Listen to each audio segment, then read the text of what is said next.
Hello students, today we are start this chapter number 2. What is democracy and why is democracy, for the class 9th in the civic section. Okay, so what is democracy? Let me discuss about.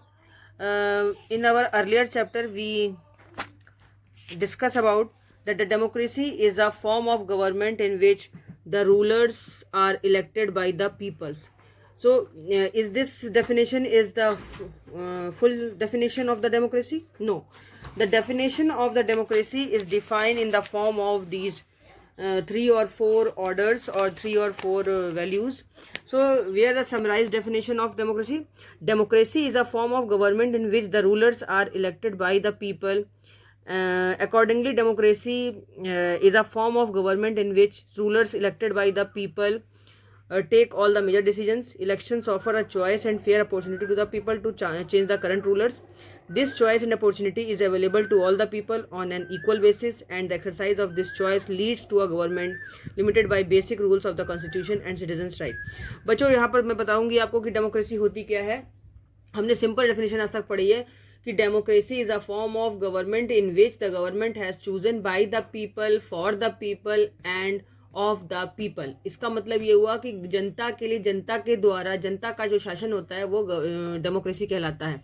Democracy जो है उसमें जो भी ruler चुना जाता है, जो भी गवर्नमेंट बनती है, वो मेनली लोगों के द्वारा इलेक्ट की जाती है. इसमें पहला फीचर है कि जो भी डेमोक्रेटिक गवर्नमेंट होगी उसका जो रूलर होगा वो लोगों के द्वारा चुन के आएगा, और वही जो है जो रिप्रेजेंटेटिव चुन के आएगा वही हमारा सीएम और पीएम बनेगा, और वही जो है सारे मेजर निर्णय, जितने भी मेजर डिसीजंस होते हैं उनके लेने का अधिकारी होता है. Elections offer a choice and fair opportunity to the people to change the current rulers. मतलब डेमोक्रेटिक गवर्नमेंट जहाँ होती है वहाँ पर चुनाव होते हैं. चुनाव जो है वो लोगों को ये फेयर एक अपॉर्चुनिटी देते हैं, एक अवसर देते हैं कि लोग अपनी इच्छा से जिस भी व्यक्ति को अपना रूलर बनाना चाहते हैं और जिसकी भी गवर्नमेंट लाना चाहते हैं उनको गवर्नमेंट के रूप में शामिल कर सकते हैं, और वो जो करंट रूलर, जो उसमें करंट जो पार्टी चल रही थी, उसको बदल सकते हैं. फिर this choice and opportunity is available to all the people on an equal basis. ये जो चॉइस दी जाती है लोगों को कि वो अपना रूलर खुद चुन सकते हैं, ये एक इक्वल बेसिस पे दी जाती है. सभी लोगों को अपने नेता को चुनने का पूर्ण रूप से अधिकार है, फ्रीडम है. The exercise of this choice leads to a government limited by basic rulers of the constitution and citizens right. जो भी लोग इस गवर्नमेंट को चुनते हैं वो आगे जा करके कॉन्स्टिट्यूशन के दायरे में रह करके जो भी वहाँ पे जो बेसिक रूल्स होते हैं उनको बनाते हैं, और उन कॉन्स्टिट्यूशन के रूल्स में सिटीजन्स के सारे राइट्स शामिल होते हैं, यानी कि सिटीजन्स जो हमारे नागरिक हैं उनके सभी के अधिकारों की सुरक्षा की जाती है. तो ये मेनली हुई डेमोक्रेसी, जिसमें मेन पहला फीचर आएगा democracy is a government which is where's rulers are elected by the people. फिर है ये for the peoples and of the people. Okay, अब आता है why democracy is necessary and why the democracy. Because democratic government is the government which gives the all rights to the citizens, like the right to live, right to vote, and right for the equal opportunity to get a job and to do the job, or right to the freedom of their expressions and speech, or right to their property. But right to property is not considered as a fundamental right evenly also.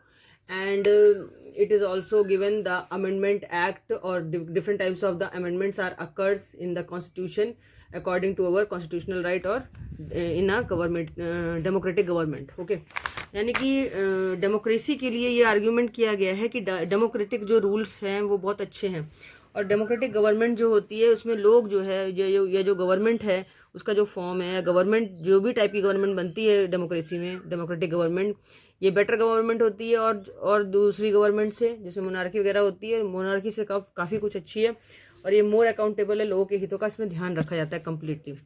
और इसमें decision making जो भी होता है इसमें quality of decision making that will improve in the democracy. यानी कि democracy में लोगों का निर्णय सर्वोपरि और सर्वमान्य समझा जाता है, तो लोगों का भी मत लिया जाता है, लोगों के भी इच्छाओं के बारे में पूछा जाता है, और उसके बाद डेमोक्रेटिक गवर्नमेंट बनती है, जिससे कि जो डिसीजन मेकिंग की क्वालिटी है वो और इम्प्रूव हो जाती है. इस तरीके से डेमोक्रेसी जो है उससे ये एक मेथड है जो कि प्रोवाइड किया जाता है लोगों को, जिससे कि लोगों के बीच में झगड़े झंझट डिफरेंसेस जो हैं उनको ख़त्म किया जा सके और लोगों के इंटरेस्ट में और उनके ओपिनियन को मानते हुए काम किया जा सकता है। अब आता है डिफरेंट टाइप के लोग होते हैं, ये पूरी कंट्री में डिफरेंट टाइप के लोग होते हैं। तो अगर हर एक व्यक्ति की इच्छा मानी जाएगी और हर एक व्यक्ति अपने अपने तरह से डील करना चाहेगा तब तो डेमोक्रेटिक गवर्नमेंट में नुकसान होगा, लेकिन ऐसा नहीं है। जो डेमोक्रेटिक गवर्नमेंट होती है वो हमेशा सिटीजन्स के सारे राइट्स का ध्यान तो रखती है, लेकिन साथ में जो लोक कल्याण की बात है, ह्यूमन मैनकाइंड की बात है, वो सबसे पहले की जाती है कि जिससे पूरी सोसाइटी का वेलफेयर हो सके और सबसे ज़्यादा जो वही सोल्यूशन रखा जाता है जिसमें कि सभी लोगों का मैक्सिमम फ़ायदा हो, वैसी गवर्नमेंट को डेमोक्रेटिक गवर्नमेंट माना जाता है।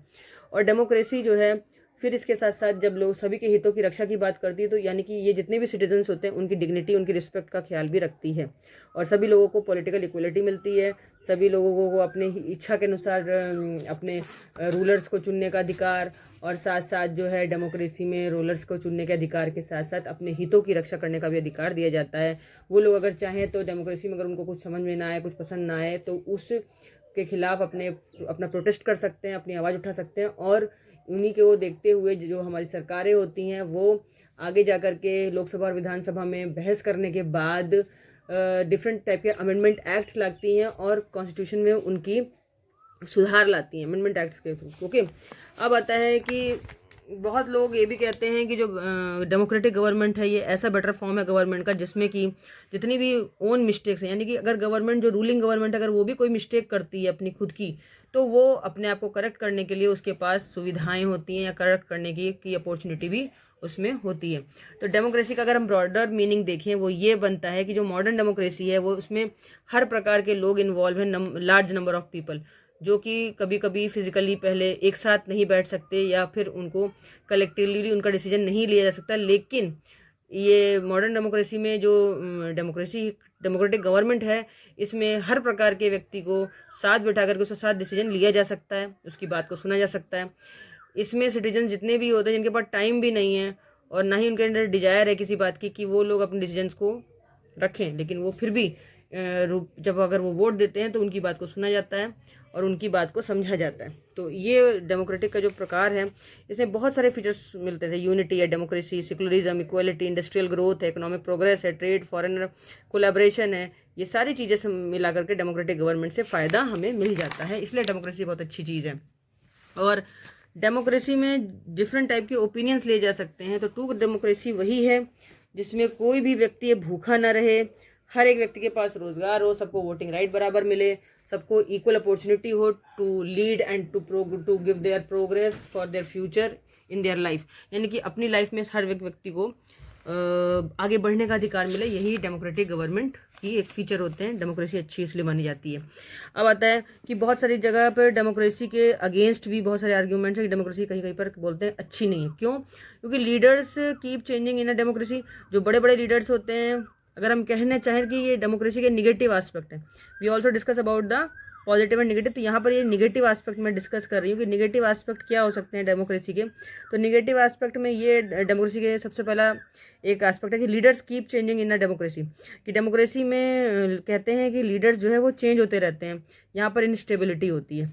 फिर डेमोक्रेसी जो होती है उसमें पॉलिटिकल कॉम्पिटिशन रहता है और जो पावर प्ले होती है, यानी कि जो सत्ता का अधिकार होता है, इस तरीके से बार बार लोग अपना प्रयास करते हैं कि मैं सत्ता में आऊँ, मैं दूसरी क्या कहते हैं कि एक इलेक्टोरल पार्टी होती है, वो कहती है कि मैं पावर में आऊँ। तो हर एक इलेक्टोरल पार्टी पावर में आना चाहती है और कभी कभी कहते हैं उसका गलत फ़ायदा उठाती है। तो इसलिए यहाँ पर मोरालिटी बिगड़ती है लीडर्स की मेनली। और बहुत सारे लोग ये चाहते हैं कि डेमोक्रेसी में कंसल्टेशन देना चाहते हैं, एडवाइस देना चाहते हैं, जिससे कि डेमोक्रेसी में जो निर्णय लेने की क्षमता होती है उसमें डिले होता है।